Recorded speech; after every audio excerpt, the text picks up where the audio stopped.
దేవుని ప్రియమైన బిడ్డలారా, ప్రభువైన యేసుక్రీస్తు వారి నామంలో మీ అందరికీ నా హృదయపూర్వకమైన వందనాలు చెల్లిస్తున్నాను. ఈ మీడియా ద్వారా దేవుని వాక్యాన్ని ఆలకిస్తున్న మిమ్మల్ని దేవుడు బహుగా దీవించునుగాక.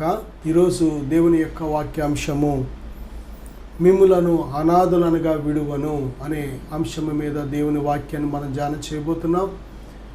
దేవుని యొక్క వాక్యం ధ్యానించే ముందుగా చిన్న ప్రార్థన చేసుకొని పరిశుద్ధాత్మ దేవుని సహాయాన్ని మనం కోరుకుందాం. పరిశుద్ధుడా, ప్రేమగల తండ్రి, మహోన్నతుడా, మహాగణుడా, ఈ వాక్యాన్ని ఆలకిస్తున్న ప్రతి బిడ్డను తండ్రి ఇప్పుడే మీ స్వాధీనపరచుకోండి. వినే చెవి, గ్రహించే హృదయం దయచే నాయన.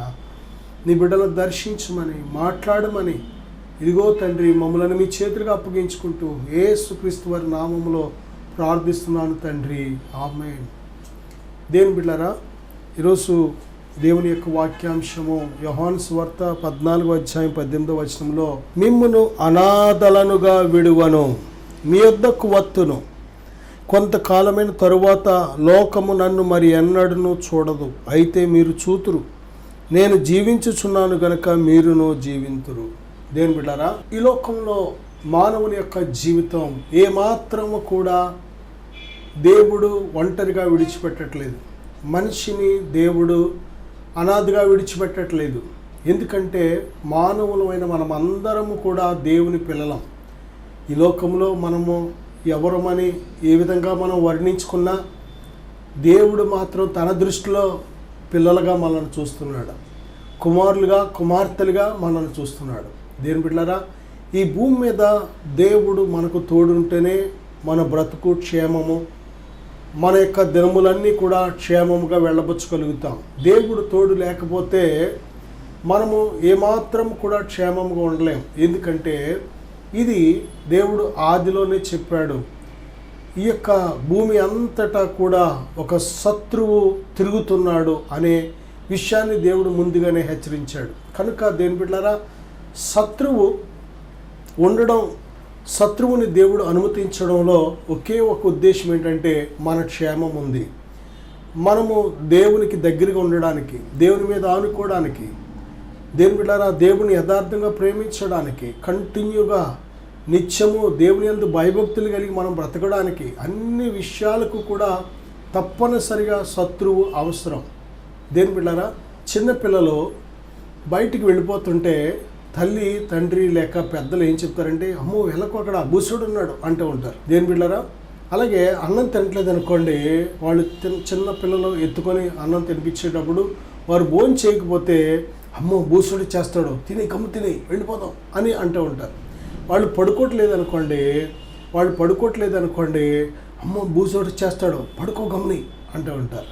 అంటే ఆ భయము వారి లోపల ఎలా కలుగు చేస్తుందో, కానీ మొత్తం మీద అక్కడ మాత్రం వారు ఆ తల్లి తండ్రి చెప్పిన మాట వింటారు. పడుకునే టైంలో పడుకోవాలి, అన్నం తినే టైంలో అన్నం తినాలి, ఆడుకునే టైంలో ఆడుకోవాలి, వెళ్ళొద్దంటే వెళ్ళకూడదు అనే ఈ యొక్క చక్కటి క్రమశిక్షణ దీనివల్ల అమృతం ఉంటుంది. దేని బిడ్డలారా, ఒక శత్రువు లేకపోతే చూడండి, మన యొక్క ఆత్మీయ జీవితంలో పోరాటం అనేది లేకపోతే అసలు దానికి విలువే లేదు. బంగారం అయినా సరే ఉచితంగా పంచిపెడుతున్నారు అనుకోండి, విలువ ఉండదు.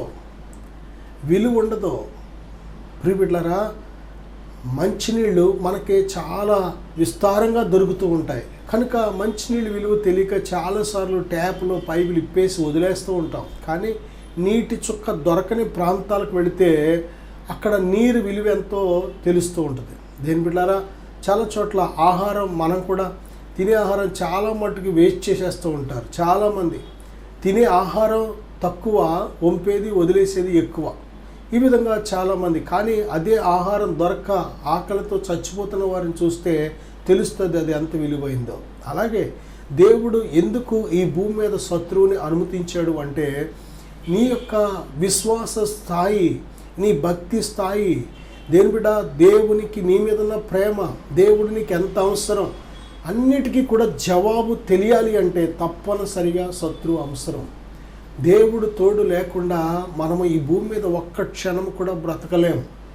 దేవుడు తోడు లేకుండా, దేని బిడ్డారా, దేవుడి సహాయం లేకుండా, దేవుడి ఆలోచన లేకుండా, దేవుని యొక్క నడిపింపు లేకుండా ఒక్క క్షణము కూడా మనం క్షేమముగా ఉండలేం. అందుకే ఎల్లప్పుడూ దేవునిని స్తుతించండి అని దేవుడు ఎందుకు చెప్తున్నాడంటే, అంతకు మించి మనం చేయగలిగింది ఏమీ లేదు. సహాయం చేసేది అంతా దేవుడే గనుక గాలి ఇచ్చి ప్రతి క్షణము పోషిస్తున్నాడు, మనల్ని బ్రతికిస్తున్నాడు, ఆహారాన్ని ఇచ్చి బ్రతికిస్తున్నాడు, ఆ వస్త్రాలు ఇచ్చి కప్పుతున్నాడు. దేని బిడ్డలారా, ఈ భూమి అంతా కూడా ఆయన చిత్తము, ఆయన ప్రణాళిక ద్వారానే సూర్యుడు చుట్టూ తిరుగుతుంది. సూర్యుడు గెలాక్సీలో తిరుగుతున్నాడు. ఈ గెలాక్సీ ఎలా తిరుగుతుందో, ఈ సృష్టిలో ఇన్ని రకాల దేని బిడ్డలారా, ఇన్ని విస్తారమైన లెక్కలేనని నక్షత్రాలు, ఇంత అనంత విశ్వంలో ఈ భూమిని ఏ గ్రహము కూడా ఢీకొనకుండా, ఈ భూమి మీద ఉన్న వాతావరణం చెడిపోకుండా దేని బిడ్డలారా దేవుడు ఎంతగా కాచి కాపాడుతున్నాడో, ఎంతగా తన కనుదృష్టి మన మీద ఉంచి, భూమి మీద ఉంచి మనల్ని భద్రపరుస్తున్నాడో, ఆయన చేసిన కార్యాలు కానీ మనం చూసినట్లయితే అసలు తప్పనిసరిగా దేవుని స్తుతించకుండా ఉండలేం, దేవునిని ఆరాధించకుండా ఉండలేం, దేవునిని ప్రేమించకుండా ఉండలేం. దేవుని ప్రియమైన బిడ్డలారా, దేవుడు మనల్ని ప్రేమించి ఆయన మన జీవితాల్లో చేస్తున్న మహోన్నతమైన ఉపకారాలు, ఆ కార్యాలు కానీ మనం చూసినట్లయితే తప్పనిసరిగా మన హృదయం దేవుడిని నిత్యము ఎల్లప్పుడూ స్తుతిస్తూనే ఉంటుంది. మనం భోంచేయడానికి ఆహారం దేవుడు కొన్ని నెలలు, సంవత్సరాల ముందు నుంచే ఏం చేస్తున్నాడో తెలుసా? వర్షాన్ని కురిపించి, విత్తనాలు మొలిపించి, పంటలు పండించి మన కోసం దేవుడు ఆహారాన్ని సిద్ధపరిచి, అది మన యొక్క చేతికి, నోటికి వచ్చేటప్పటికి చాలా టైం తీసుకుంటుంది.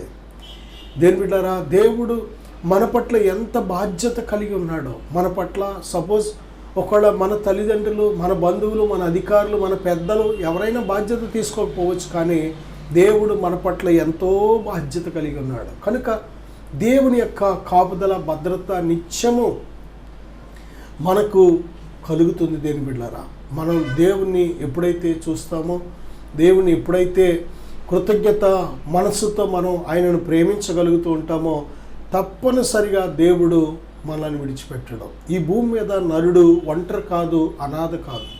యోహాను సువార్త 14:18 నేను మిమ్ములను అనాథలనుగా విడువను. ఈరోజు అనాథ అంటే ఎవరు? తల్లి తండ్రి ఉండి కూడా బిడ్డలు అనాథలుగా చాలామంది ఉంటున్నారు. తండ్రి జైల్లో ఉండి, లేకపోతే కొద్దిమంది ఆసుపత్రిలో ఉండి, కొద్దిమంది దూరంగా పారిపోయి వెళ్ళిపోయి, లేకపోతే కొద్దిమంది దగ్గరే ఉండి విడిచిపెట్టేసి పిల్లలను బ్రతికి ఉండి కూడా తల్లి తండ్రి దెబ్బలాడుకొని కోర్టు ద్వారా డైవర్స్ తీసుకుని ఆ పిల్లలను పంచుకొని, లేకపోతే పిల్లలు తల్లి దగ్గర లేక తండ్రి దగ్గర ఉండి తల్లి ప్రేమ దొరక్క అనాథలుగా, లేక తండ్రి ప్రేమ దొరక్క అనాథలుగా, దేని బిడ్డలారా అన్నదమ్ములు, అక్క చెల్లెళ్ళు ఉండి కూడా వారి ప్రేమ దొరకక అనాథలుగా బ్రతుకుచున్న వాళ్ళు ఎంతోమంది. చాలా చోట్ల చనిపోయి, తల్లి తండ్రి చనిపోయి. ప్రాముఖ్యంగా ప్రతి మనిషికి ఆధారం ఎవరంటే తల్లి తండ్రి. ఈ భూమి మీద ఉన్న మనుషులు అందరిలో మొట్టమొదటి మెయిన్ క్యారెక్టర్స్ ఎవరంటే తల్లి తండ్రి. ఆ తల్లి తండ్రి వారు కని పెంచి పెద్ద చేసి బిడ్డలను ఒక ప్రయోజకులు అయ్యే వరకు కూడా వారి బాధ్యత పూర్తిగా ఉంటూ ఉంటుంది. ఆ తల్లి తండ్రి బాధ్యత కానీ తీసుకోకపోతే వాళ్ళు దెబ్బలాడుకొని, భార్య భర్త దెబ్బలాడుకొని పిల్లల విషయంలో బాధ్యత తీసుకోలేదనుకోండి, ఆ పిల్లలు భ్రష్టులైపోతారు. ఆ పిల్లలు మానసికంగా రోగులైపోతారు, మానసికంగా దెబ్బతింటారు. దేని ప్రియమైన బిడ్డలారా, కనుక తల్లి తండ్రి ఒకళ్ళు చచ్చిపోతే అనుకోవచ్చు, కానీ బ్రతికి ఉండి కూడా అనాథలుగా ఉన్న పిల్లలు ఎంతోమంది. అంతేకాదు తల్లిదండ్రి చనిపోయి అనేక కారణాలు, అనారోగ్యాలు కావచ్చు, యాక్సిడెంట్లు కావచ్చు, హత్యలు కావచ్చు, సూసైడ్లు కావచ్చు, ఎన్నో రకాలుగా మానవుడు ఈ లోకం విడిచిపెట్టేస్తున్నాడు. దేని బిడ్డలారా, దేవుని యొక్క కాలం రాకమునిపే తన కాలానికి ముందుగానే పోతున్నాడు మానవుడు. వయసు అయిపోయి వృద్ధాప్యంలో వెళ్ళిపోవడం అది వేరు. వృద్ధాప్యం వస్తే ఎవరైనా చనిపోవాలి. 70 అధిక బలం ఉంటే 80 సంవత్సరాలు దేవుడు. దేని బిడ్డలారా, నిజంగా మరి దావీదు చెప్తున్నాడు కదా, దేవుని ఆత్మచేత ప్రేరేపించబడి మా ఆయుష్కాలము 70 సంవత్సరములు, అధిక బలము ఎడల 80 సంవత్సరములు. నిజమే దేని బిడ్డలారా, 70-80 సంవత్సరాలు వచ్చినాయి ఎవరైనా చనిపోయారంటే ఏడవక్కర్లేదు. పూర్ణాయుష్, దీర్ఘాయుష్ వాళ్ళు అనిపించారు కాబట్టి ఇంకా వాళ్ళు బ్రతికినా అది దేవుని కృపే. అది ప్రియమిట్లరా, మన కాలానికి ముందుగా మనం వెళ్ళిపోతేనే అది చాలా విచారకరమైన విషయం. ఈరోజు అనేక రకాల వ్యాధుల చేత ఎంతోమంది వారి ప్రయాణం చిన్న వయసులోనే ముగిసిపోవడం వల్ల ఆ పిల్లలు అనాథలైపోతున్నారు. ఒక్కటి కాదు కారణాలు, కొన్ని దేని బిడ్డరా ప్రకృతి వైపరీత్యాలను బట్టి, ఈ లోకంలో అనేక రకాల వ్యాధులను బట్టి, మానవుడు తీసుకుంటున్న తొందరపాటు నిర్ణయాలను బట్టి వారి పిల్లలు అనాథలైపోతున్నారు. నిజమే దేని బిడ్డరా, ఈ భూమి మీద మనకు ఎవరు స్థిరులు? తల్లిదండ్రి స్థిరులు కాదు, రక్త సంబంధులు స్థిరులు కాదు. మనతో మన జీవిత ప్రయాణంలో ఎల్లప్పుడూ తోడుగా ఎవరు? భార్య లేక భర్త. వివాహము చేసుకున్న తర్వాత, అంటే వివాహం అయ్యేటప్పటికే పెండ్లీడు వచ్చిన తర్వాత వివాహం అవుతుంది. వివాహమైన తర్వాత వారు ఎంతసేపు ఉంటారు అంటే చివరి వరకు ఉంటారా చెప్పలేం, నో గ్యారంటీ. ప్రిబిడ్లారా, ఒకవేళ ఉన్నారు అనుకోండి, మరి మరణం వరకు ఉంటారా? ఉండరు. ఎందుకంటే ఎవరో ఒకరు వెనకో ముందో వెళ్ళిపోవాలి. కనుక జీవితంలో ఈ ఒంటరితనం అనేది భార్య భర్త ఉన్నా, ఒకసారి పిల్లలు ఉన్నా సరే ఒంటరితనం అనేది మనకు ఎదురవుతూ ఉంటుంది. దేని ప్రియమైన బిడ్డలారా, ఈ భూమి మీద ఒంటరి జీవితం, ఒంటరి సమయం మానవ జీవితంలో తప్పనిసరిగా ఒక్కోసారి ఎదురవుతూ ఉంటుంది. అలాగని మనం ఒంటరం కాదు. ఒక్కోసారి అందరూ ఉండి మనల్ని విడిచిపెట్టి అనాథలుగా ఉంటూ ఉంటాం. అలాగని అనాథలం కాదు. ఎందుకంటే మన జీవితంలో ఎలాంటి పరిస్థితులు వస్తాయనే దేవుడికి ముందుగా తెలుసు. కనుకనే దేవుడు వాగ్దానం చేశాడు, తన ఆత్మను వాగ్దానం చేశాడు, నేను మిమ్ములను అనాథులనుగా విడువను. చూడండి, మత్తయి సువార్త 1వ అధ్యాయం 21 నుంచి 23 వచనాల వరకు మనం చూసినట్లయితే, ఇదిగో కన్యక గర్భవతి అయి కుమారుని కనును, ఆయనకు ఇమ్మానుయేలని పేరు పెట్టుదురు. ఇమ్మానుయేలని పేరునకు భాషాంతరమున దేవుడు మనకు తోడు అని అర్థం. ఇమ్మానుయేలని పేరునకు భాషాంతరమున దేవుడు మనకు తోడు అని అర్థం. ఇమ్మానుయేలు అంటే దేవుడు మనకు తోడు అని అర్థం. దేవుని తోడు. దేవుడు దేని బిడ్డారా ఆత్మస్వరూపి. బైబిల్ చెప్తుంది యోహాను సువార్త 4:24లో దేవుడు ఆత్మ. దేవుడు ఆత్మ. ఆత్మ అయిన దేవుడు. దేవుడు సర్వశక్తిమంతుడు. దేవుడు ఆత్మే ఉన్నాడు. ఆయన పేరేంటో తెలుసా? ఆదరణకర్త, కంఫర్టర్. ప్రిబిడ్లారా, ఆదరణకర్త. ఈ లోకంలో మన ప్రతి పరిస్థితిలో మనలను ఆదరించగలిగిన వారు. మన ప్రతి ప్రయాణంలో, ప్రతి అడుగులో, ప్రతి విషయంలో మనలను ఆదరించగలిగిన శక్తిమంతుడు. అందుకే ఆయన పేరు ఆదరణకర్త. ఆదరణ కావాలి మనకు, దేవుని తోడు కావాలి. దేని బిడ్డరా, దేవుడు వాగ్దానం చేశాడు, మిమ్ములను అనాథలుగా విడువను. నా సహోదరుడా, సహోదరి, నువ్వు అనాథం కాదు. అందరూ ఉండి ఒకళ్ళు విడిచిపెట్టేశారని నిన్ను ఇబ్బంది పడుతున్నావా? కన్నీరు కారుస్తున్నావా? కృంగిపోతున్నావా? బెదిరిపోతున్నావా? ఎలాగ నా భవిష్యత్తు నాకు ఎవ్వరు లేరు, రేపొద్దున ఇంకా నేను వంగిపోతే నాకు ఎవరు ఏంటి అని ఆలోచనలో పడ్డావా? ఇదిగో నీకు ఒక శుభవార్త. ఇమ్మానుయేలుగా దేవుడు 2026 సంవత్సరాల క్రితం మనలో ఎల్లప్పుడూ తోడుండడానికి ఈ లోకానికి వచ్చాడు. అంటే అంత ముందు లేడా? ముందు నుంచి ఉన్నాడు, ఆది నుంచి ఉన్నాడు. ఆయన అంచెం వరకు ఉండే దేవుడు ఆయన. దేని బిడ్డారా, మనల్ని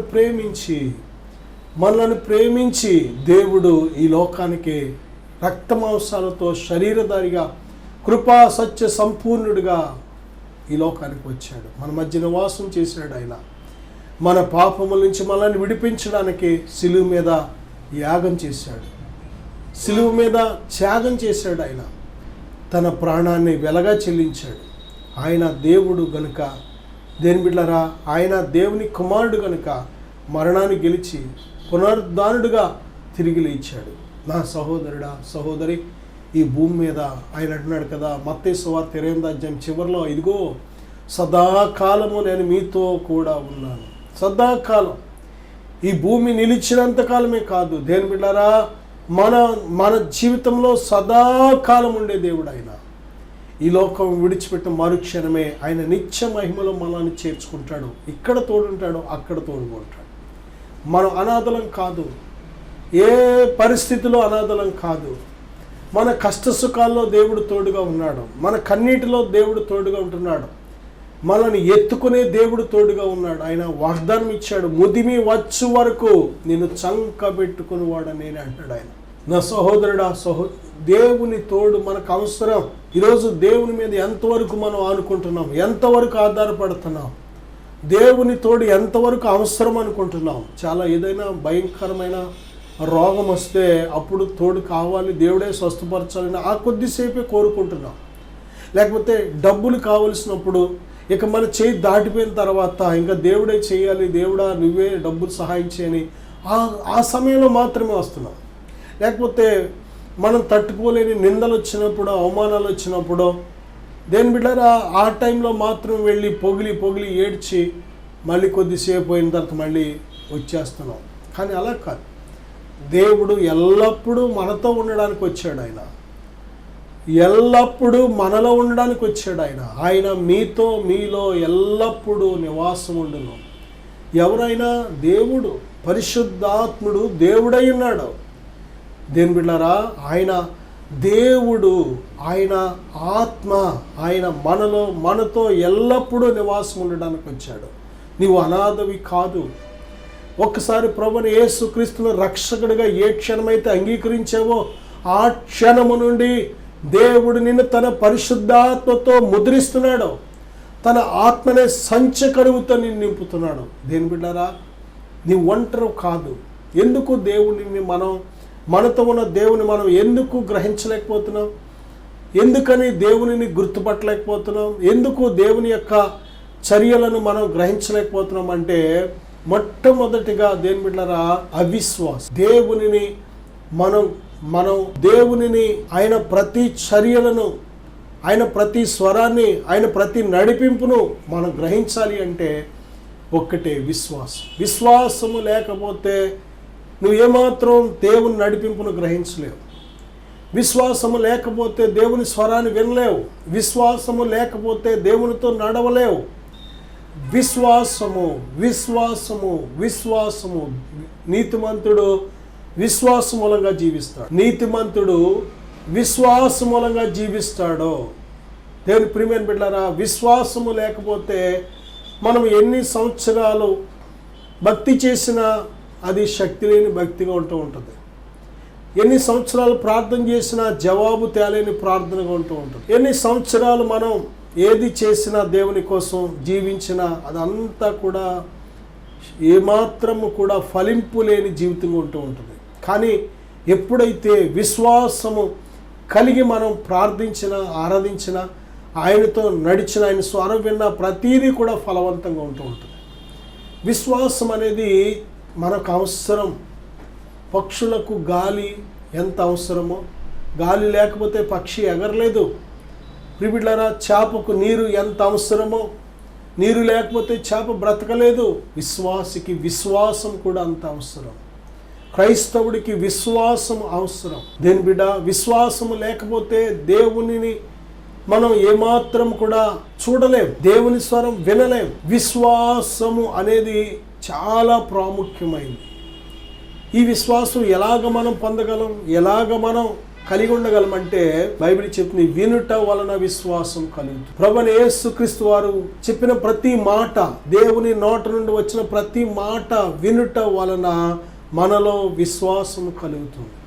ఆది కాండం నుంచి ప్రకటన వరకు మీరు చదివితే ఎంత విశ్వాసం అంటే కొండలను సైతం పెకలించగలిగినంత విశ్వాసం, సింహాల నోళ్లను మూయించగలిగినంత విశ్వాసం, అగ్ని జ్వాలలను ఆర్పగలిగినంత విశ్వాసం, నీటి మీద నడవగలిగినంత విశ్వాసం. నా సహోదరుడా సహోదరి, ఎటువంటి సమస్యతో ఉన్నా సరే, అగ్ని సమస్య, సింహాలాంటి సమస్య, నేను ముంచేసే సమస్య, ఎటువంటి సమస్య అయినా సరే నువ్వు జయించగలవు.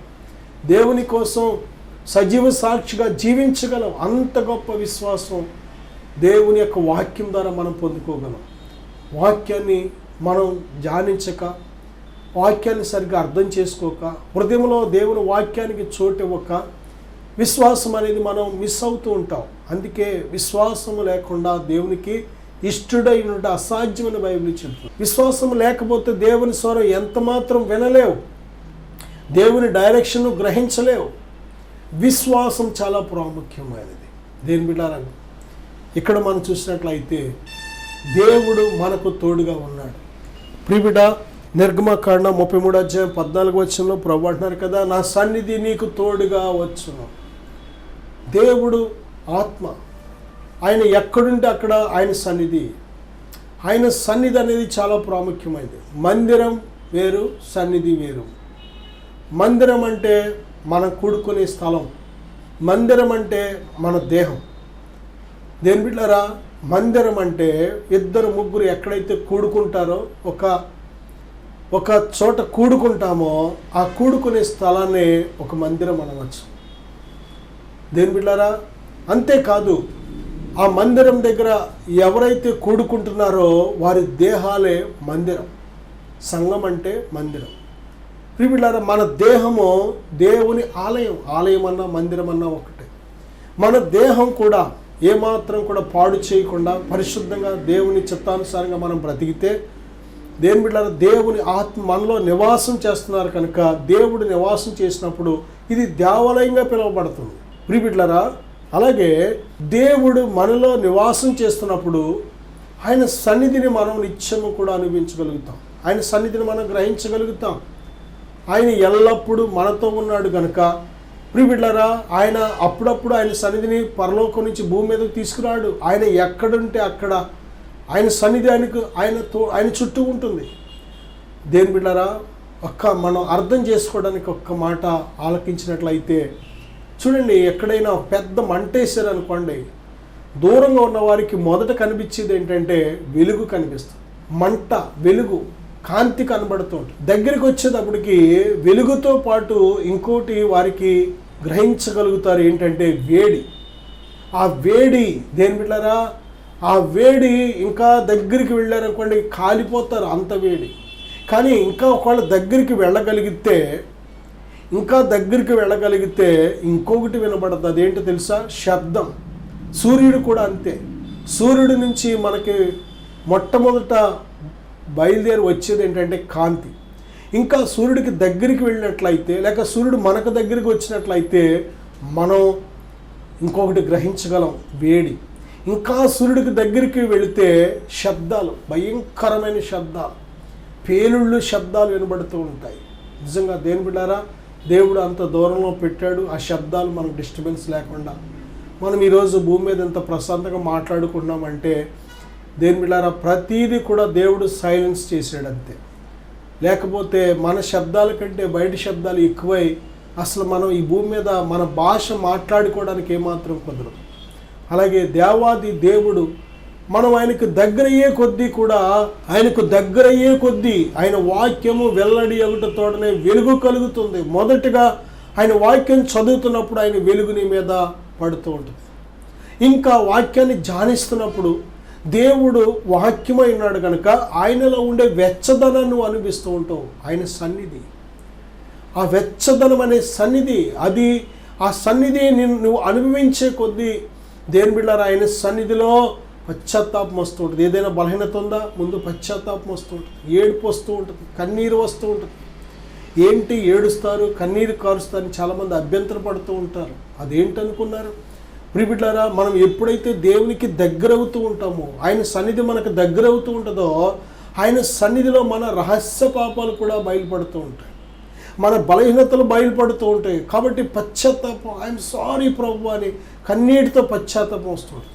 కొన్నిసార్లు మనం గాయాలతో, వేదనతో, లేకపోతే కన్నీటితో, అనేక రకాల సమస్యలతో వెళ్ళామనుకోండి, వెంటనే ఆయన సన్నిధికి దగ్గరయ్యే కొద్దీ కూడా మనలో ఉండే ఆ సమస్యలన్నీ కూడా పటాపంచలైపోయి సంతోషకరమైన కన్నీరు వస్తూ ఉంటుంది. ఇక నాకు దేవుడు ఉన్నాడు, నా ప్రభు చూశారు, నా ప్రభు ఆలకించారు నా ప్రార్థన, నా ప్రభు నాకు జవాబిస్తున్నారనే గొప్ప నిర్ధారణ నీకు కలుగుతూ ఉంటుంది.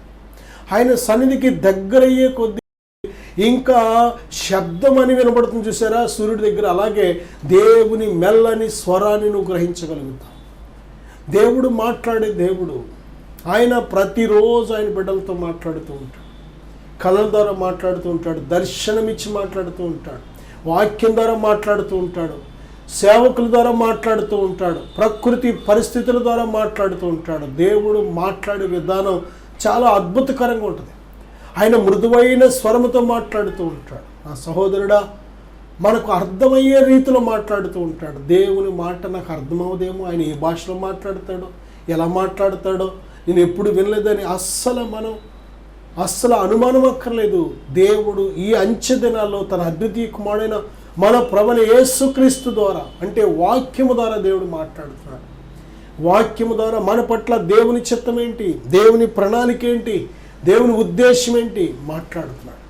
చక్కగా ఆయన చిత్తములో ప్రణాళికలో మనం ముందుకు సాగుతున్నప్పుడు మన బ్రతుకు దినాలన్నీ కూడా కృపాక్షేమములే మన వెంట వస్తాయి. ఆయన నిన్ను ఒంటరిగా విడిచిపెట్టలేదు, అనాథగా విడిచిపెట్టలేదు. నువ్వు ఒంటరివి కాదు, నువ్వు అనాథవు కాదు, నేను చంకనెత్తుకొని మోస్తాననే దేవుడు నీకు తోడుగా ఉన్నాడు. నా సన్నిధి నీకు తోడుగా ఉన్నదే, భయపడకు అని దేవుడు చెప్తున్నాడు.